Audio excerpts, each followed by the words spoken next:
Thank you, and I thank you for organizing the special order so that we could talk about many aspects of the criminal justice system. You've asked us to talk about the militarization of communities, also what we could do to improve policing, and the problem of mass incarceration. On the term of militarizing the communities, there was an amendment offered a few months ago that would have prevented the Department of Defense from giving local police departments certain military equipment. And I think it's important to read what was actually in the legislation, because some thought that handguns and ammunition was what we're talking about. Actually, the amendment goes into great length specifically about what would be prohibited if that amendment passed, to help reduce the militarization of our communities. The Department of Defense has a program where they will give surplus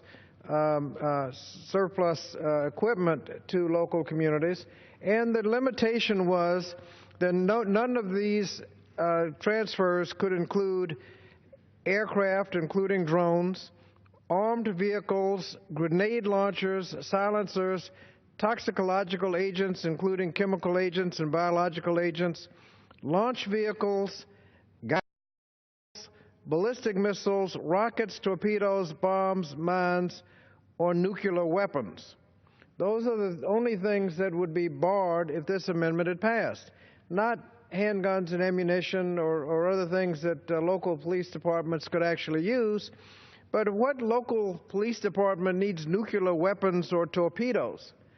And you're not talking about the large, sophisticated police forces.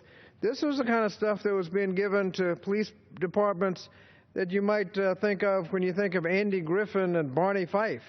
What do they need with a tank?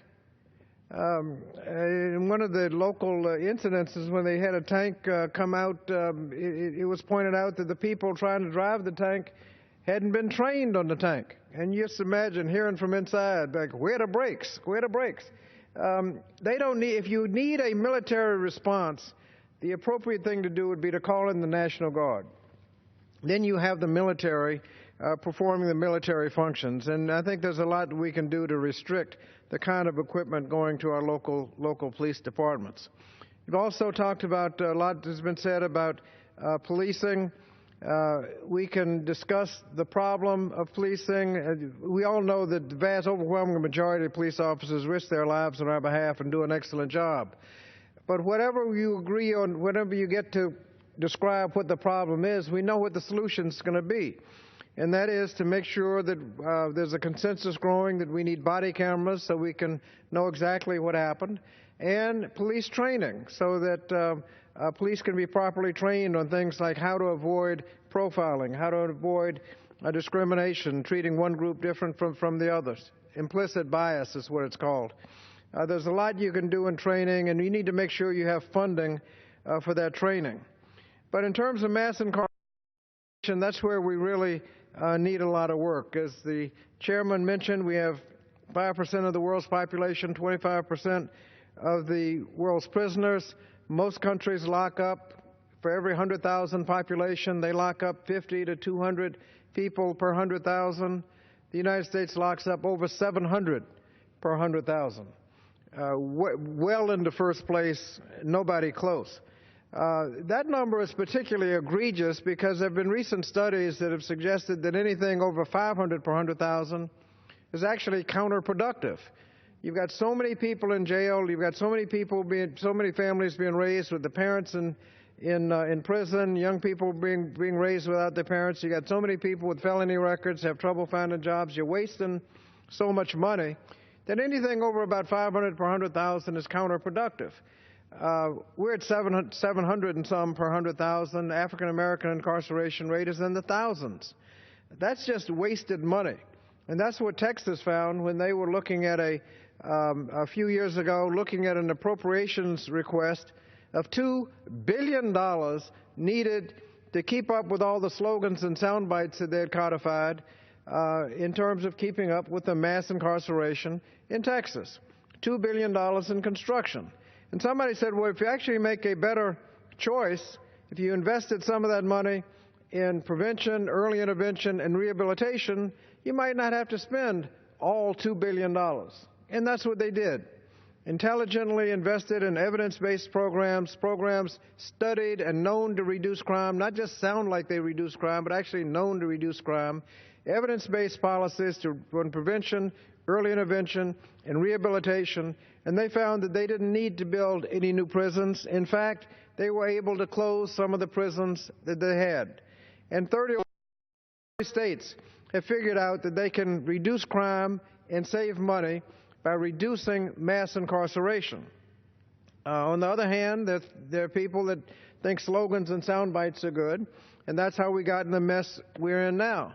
The chairman mentioned the school-to-prison pipeline. I like to refer to it, as the Children's Defense Fund does, as the cradle-to-prison pipeline, because that suggests that there are things all the way along the line that we are not doing that help construct this pipeline that end up with present estimates, 1 out of 3 African-American boys born today will end up in prison. We can do better than that if we make the appropriate investments all the way through, from early childhood education, after-school programs, a continuum of services to make sure that they are in the cradle to college and career pipeline, not the cradle to prison pipeline, and that includes investments that have been studied, evidence-based, and we know they work.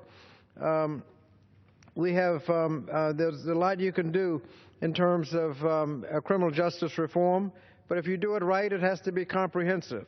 That means you start with prevention and early intervention. Make sure you're making those investments so fewer young people are getting in trouble.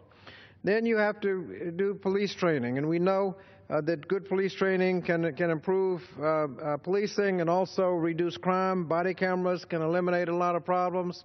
Last year we passed the Deaths in Custody Reporting Act, which requires a reporting from local police of anybody that dies in their custody, in prison, in jail, or in the process of arrest, so we know what's going around in the country. And as you have the debates, you can debate from a point of view of facts, not just in allegations when people don't know exactly what the facts are. But we can make sure that the police training is there. You can have diversion to make sure that who are arrested might not have to spend the only people you need pre-trial in jail are those that need to be in jail. You don't want to have unnecessary people serving time, losing their jobs in the process. You need drug courts, a continuum of services, drug courts, which can address the underlying problem rather than just convict them, lock them up, they come back, same thing, come back and forth. If you deal with the underlying problem in a drug court, you can have a situation where they are diverted from prison and also much less likely to commit a crime in the future. One of the major factors in over-incarceration are the mandatory minimums. And we need to have significant reduction in mandatory minimum sentencing to make sure they only apply to a small portion of real legitimate kingpins, not to girlfriends and people on the periphery that may have gotten caught up in a conspiracy. And once you get into prison, make sure that it's for rehabilitation, not for just warehousing. So you're much less likely to commit a crime when you come out. And you have to fund the second chance programs. We have all of this is part of the Safe Justice Act, which has the added benefit because of the significant reductions in mandatory minimums. There will be savings. The Department of Justice is able to redirect the savings into the prevention, early intervention programs, the drug courts, the body cameras, and everything else. So everything in the program is paid for by reducing incarceration. This legislation has the support of a lot of different organizations, liberal and conservative, because everybody knows that if it's enacted, we'll reduce crime and save money. And so we know what to do. It's just a matter of making sure we have the political will to do the right thing, to deal with mass incarceration by making the right choice, not the slogans and sound bites, but the evidence-based approach that will actually reduce crime and save money. And we can do it. There's legislation pending. There are a lot of different bills, but we need to make sure that the comprehensive approach is reflected in whatever comes to the floor. And so I want to thank the gentlelady from Illinois for bringing us